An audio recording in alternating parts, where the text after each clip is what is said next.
Beh, indubbiamente la qualità professionale è cresciuta notevolmente. Se io prendo l'ultimo ventennio, abbiamo visto dei cambiamenti molto importanti e molto forti. Quindi, sotto questo profilo, ritieni che anche il grande sforzo che sta facendo la Regione Veneto, quindi l'associazione regionale nell'ambito del marketing, dove tra i presupposti essenziali c'è anche la maggior conoscenza verso l'esterno, possa produrre comunque degli effetti significativi.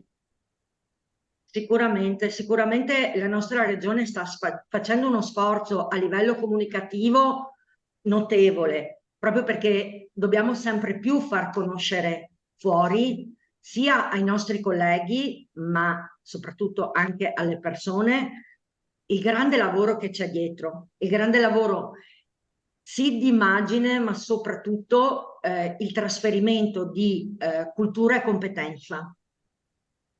Questo credo che sia uno sforzo che a breve ci ripaghi. Poi non dimentichiamoci che noi comunque come regione siamo quelli riconosciuti in Italia come agenti immobiliari FIAIP che fanno più corsi di formazione e siamo anche dei fari